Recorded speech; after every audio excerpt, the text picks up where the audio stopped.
Welcome to Amateur Redneck Workshop. I'm Harold, and I had planned a different video this week. I wanted to put a Y-axis power feed on the Precision Matthews, and I looked on eBay where there was, Anthony over at Ragsdale Creek Workshop, I believe it was, told me that I could get a good deal over there. So I went over there and I couldn't find a Y-axis, in the good deals. So, like an idiot, I bought an X-axis and got it, opened the box and looked, and I can't adapt it to run the Y-axis because there's a different set of parts that you use to adapt it on there, and I don't know what they look like even. So now I've got an extra X-axis power feed that I'm going to have to stick back on eBay and get rid of it. And then wait until somebody's got Y-axis power feeds in stock. Okay, so anyway, today's video we're going to trim the Precision Matthews. We're going to trim the head, and we're going to trim the vise and that sort of thing. Now, I had made a little part trying to fit the Y-axis, and I used the hole saw on the Precision Matthews to cut the little slug of metal, about a 5-inch circle out of a piece of aluminum, and I guess you'll have to just wait till some other video to see that, because I'm throwing all that stuff away. It didn't work. Anyway, the Monday before Valentine's Day was my oldest brother's 93rd birthday, and on the night of Valentine's night he passed away. Now let's get on to the video and see if we can at least get things trimmed in right. Probably have a rerun joke too. Well, I constructed a little fixture here, which I'm sure is way the heck longer than need be, but the further out you get, the more accurate you're bound to be, so why not go to a little bit of an extreme.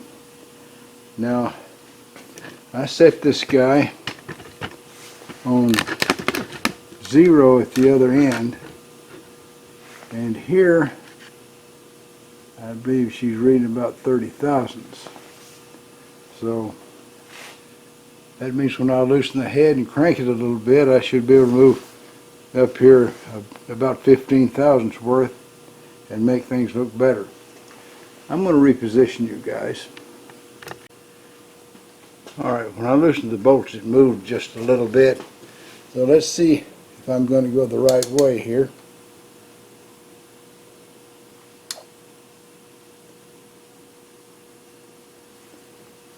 Alright, now then, let's see if I tighten down just a tiny bit. Alright, now to go around to the other side. As you can see in the blurry view there, at least it looks blurry to me, it's 35 on this side now. So that's obviously too far. So let me try to ease back the other way just a tiny bit.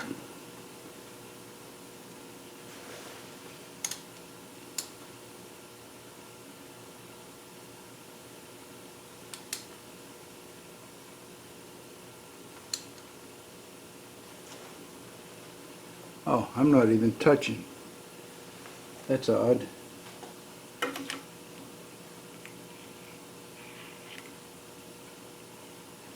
I must have moved a lot more than I thought. Alright, so I got it reading 0 on this side, and if I take it to the other side, it was reading 0 over there. Alright, that's 11.5 inches out from the spindle, and it's reading on 0 there. Absolutely dead on 0. If I go back to the other side, it'll be just about 1,000th before 0. That's 23 inches distance, and 1,000th over that. That should be pretty close to straight on.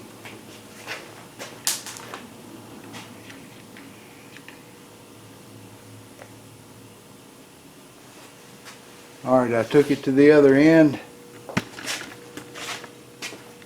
Down here get the thing fixed. Down here, as you can see, it's about 1,000th before zero. So if I were really close together on that, you probably wouldn't see any movement at all. So I'm going to stop right there and use it like this for a while and see how that works. Of course, I've still got to do the front to back on this thing, and my rod is way too long for that. So it's back to the lathe to turn it down smaller. It's just a little bit larger diameter than the hole I'm putting it through right there.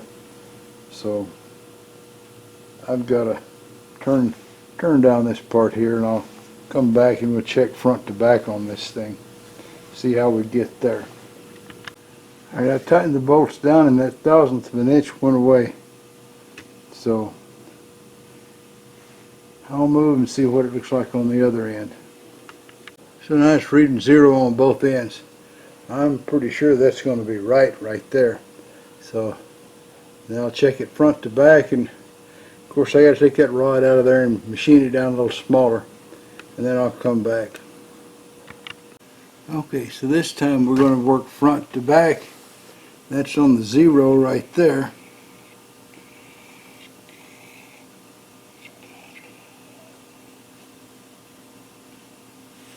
And that's about 7,000th difference there. I move the camera. You can see there's the 0 there, and we're to the right of it about 7,000th worth. So I'll have to tilt the head just a little bit, and I understand it moves the opposite way or something, so let me try to get the wrenches and get started. Alright, so what it looks to me like is I need to move below the 0 on the side and then turn it around and see how much closer we are, and then come back and keep moving it until they match, because I can't adjust it on the back side and the front side, because then I get really off.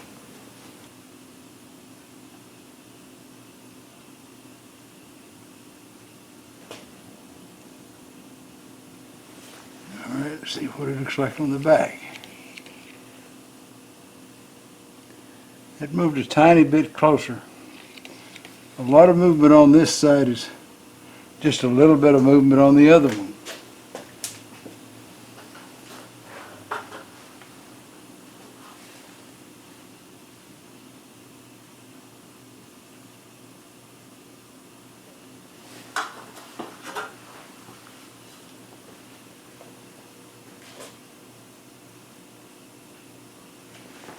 Assuming you can still see the dial. Okay.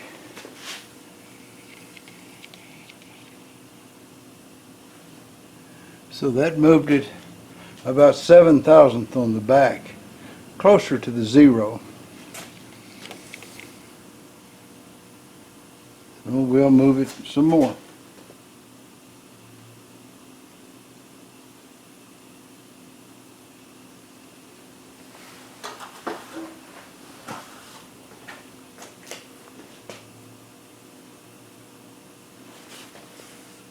Alright, let's see what we've got now. Alright, we're about 3,000 below the 0, so still got to move just a bit more.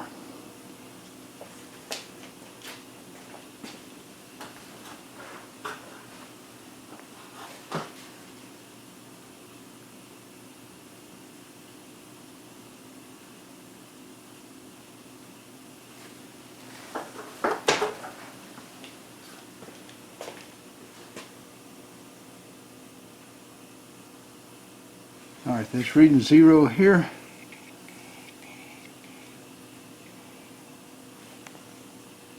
And it's reading 0 in the back.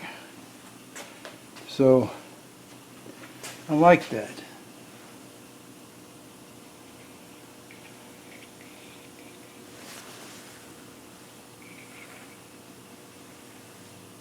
Well, now it's not reading 0 here.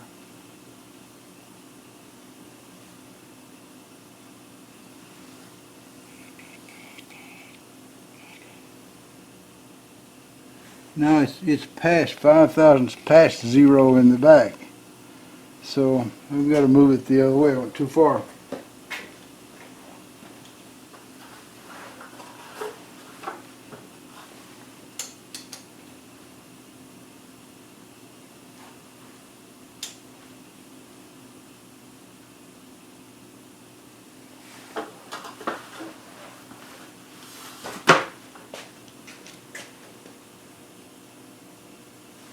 Now let's see.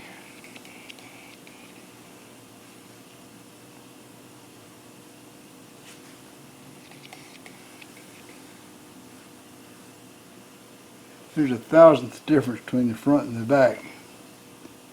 This one's a thousandth under the zero. And that's dead on. So I'll try to square this up just a little bit.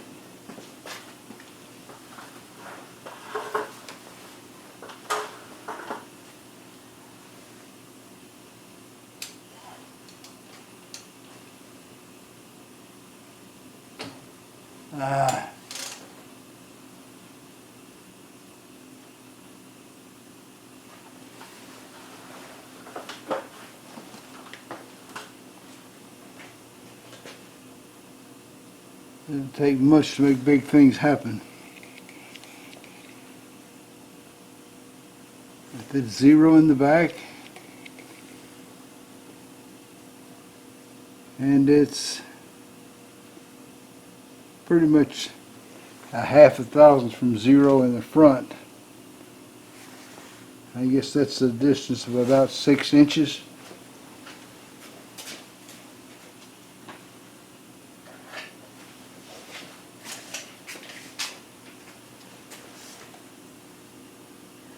It's actually a distance of about 8 inches, a little over. Okay.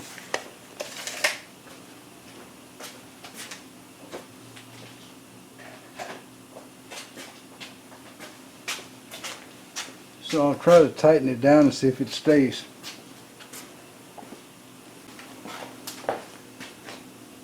Alright, we're still just where we were.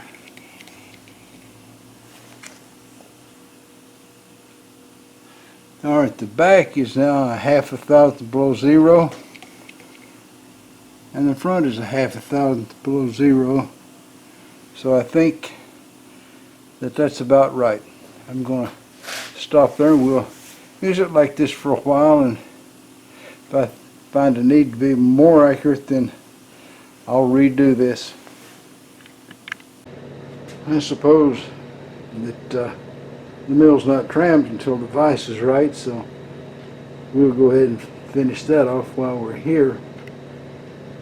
And I get it sitting on zero there, right next to the spot. So let's see what happens if we zoom down toward the other end.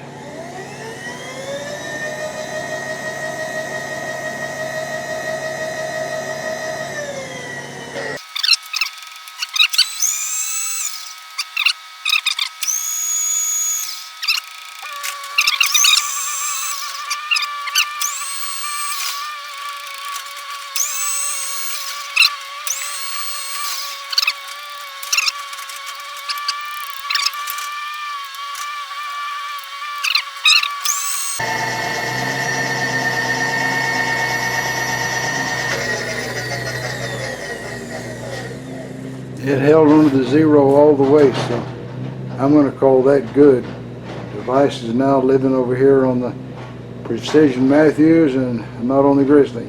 And I left the little rotary base behind. Everybody says you don't need it and it eats up your spindle room, but heck, I got so much spindle room here I can afford to give up 4 or 5 inches. But I left it over there anyway. So, having had a partial success of the day, we're going to go on and see if we got Boudreaux or Oldie or Thibodeau or somebody. And the boss lady's happy now. The cable TV guys come by and reconnected where the guy's doing a sewer line cutter TV. Bubba's got an Uncle Bubba. Yeah, they don't go to a lot of different names in that family. I guess they figured if they like one, it ought to be good enough for everybody. But anyway, Uncle Bubba married a gal named Fancy, and so one night Fancy woke up. Uncle Bubba wasn't there in the bed, and so she went around the house looking for him. Found him in the kitchen. He's just sitting there staring at the wall. Every now and then he'd wipe a tear out of his eye. She said, "Well, what's the matter, Bubba?" He says, "Well," he says, "it's the 20th anniversary of the day we met." And she just can't believe he remembered that, and she starts to tear up some, and he says, "You remember 20 years ago when we started dating?" He says, "I was 18 and you was only 16. And Fancy, kind of dropped another tear. Yeah, yeah, I sure do. He says, "And you remember when your father caught us in the back seat of my car?" And she says, "Yeah, yeah." And he says, "You remember how he stuck that shotgun in my face and told me that I was going to marry you, or he's going to send me to prison for 20 years?" She says, "Well, yeah." He says, "Well," he says, "I would have got out today." Choices. Well, that's all, folks. Y'all try to subscribe if you're not already a subscriber. Leave a comment if you got something to say. And above all, remember, keep on keeping on. Bye now.